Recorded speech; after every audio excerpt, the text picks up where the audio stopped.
Tumsifu Yesu Kristo. Wapenzi watazamaji wa CPT TV, karibu tena katika mwendelezo wa mafundisho ya kanisa katika jamii, na leo tutaendelea na mada yetu inayosema, je, tunasikia kilio cha maskini? Kauli hii tunaisikia sehemu mbalimbali, sehemu za ibada, makanisani. Ni swali la dhamira linalotukumbusha kwamba Mungu anasikia kilio cha maskini na anatenda. Tunaona Mungu aliupenda ulimwengu, hivyo akamtoa mwanae wa pekee aje kuukomboa ulimwengu. Tunaona pia katika maandiko, maskini huyu akalia, Bwana akamsikia na akamwokoa na tabu zake zote. Kiteolojia, Mungu anasikia kilio cha maskini. Biblia inaonyesha wazi kwamba Mungu si mnyamavu mbele ya mateso ya maskini. Tukiangalia katika kitabu cha Kutoka 3, tunaona maandiko yanasema, nimesikia mateso ya watu wangu, nami nimesikia kilio chao. Hii inaonyesha kwamba kusikia kwanza, kutambua changamoto za maskini na wanyonge. Hii inaonyesha dhahiri kwamba Mungu anapenda watu tushirikiane, tutende yaliyo mema katika jamii. Malengo ya mada hii, kuelewa kilio cha maskini kama wito wa kidini na wa kijamii. Pia kutambua mafundisho ya Biblia na mafundisho ya kanisa kwa ujumla. Kilio cha maskini kama wito wa kimaadili. Kumsikia maskini si huruma tu, bali ni wajibu na haki katika jamii.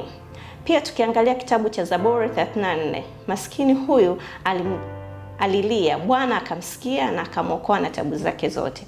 Tukiangalia pia katika kiteolojia, kumpuuza maskini ni dhambi ya kijamii. Pia kumsikiliza maskini bila kumsaidia ni unafiki. Yesu Kristo anasikia kilio cha maskini. Yesu tunaona alijiweka dhahiri upande wa maskini na waliotengwa na waliodhulumiwa. Tunaona katika kitabu cha Luka, nasema, Roho wa Bwana yu juu yangu, amenituma kuja kuwahubiria maskini habari njema. Tunaona hapa dhahiri Yesu anatuonyesha kwamba yeye hakuja kwa matajiri, alikuja kwa wahitaji wa kiroho na maskini. Pia tukiangalia katika kitabu cha Mathayo 25, kadri mlivyowatendea mojawapo wa ndugu zangu hawa wadogo, ndivyo mlivyonitendea mimi. Hapa tunaona maandiko yanatuonyesha kwamba jinsi Yesu alivyokuwa katika ulimwengu, tulivyomtendea, tulivyowatendea watu wake, anasema ndipo tulipomtendea yeye. Kiteolojia, kilio chao ni kilio cha Kristo Yesu. Tukiangalia imani bila matendo ni ufu. Kumsikiliza maskini lazima kuandamana na hatua halisi.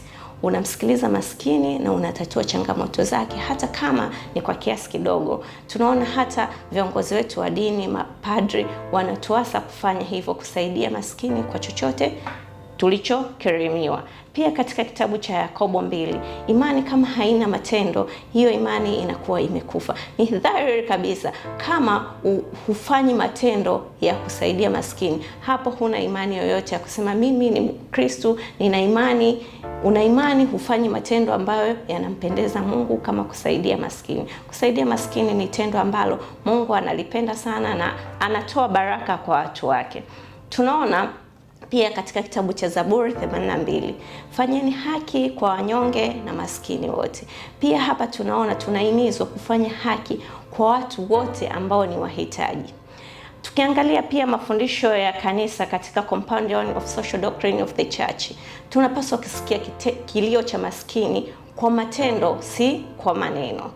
Pia katika mafundisho ya kanisa yanatusihi kwamba tunaposikia kilio cha maskini, tujitahidi kukitendea kazi kwa kuwasaidia chochote tulichokirimiwa.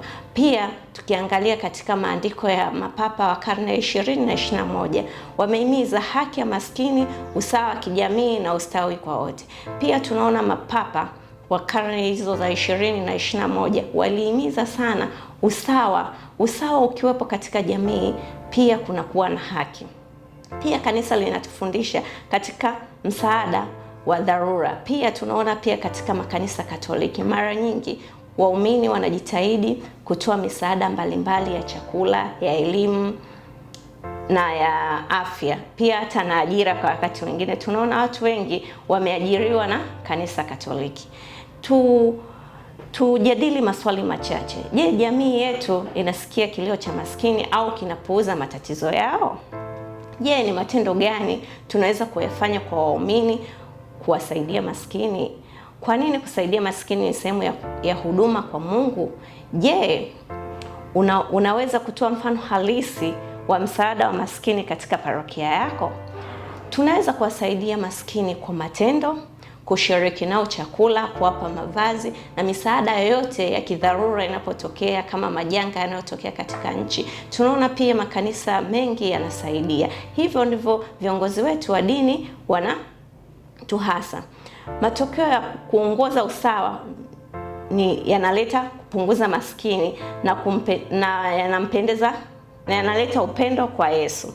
Kwa kuhitimisha, kusikia kilio cha maskini si hiari, bali ni wito wa kidini na kijamii. Kila msaada, hata kama ni kidogo, ni ishara ya imani inayofanya kazi mbele ya Mungu. Kanisa linatufundisha kwamba kusikia ni zaidi ya maneno.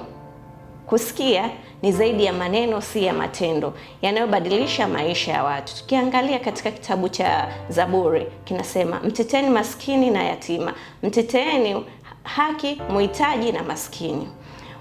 Hapo mpenzi mtazamaji, tunakuwa tumefikia katika tamati yetu ya kipindi chetu. Tukutane tena katika kipindi chetu kijacho kinachosema mabadiliko ya kijamii. Tukiangalia mabadiliko ya kijamii yanatokea katika muktadha wa sehemu mbalimbali, kama muktadha wa kiuchumi, kisiasa na kiuchumi.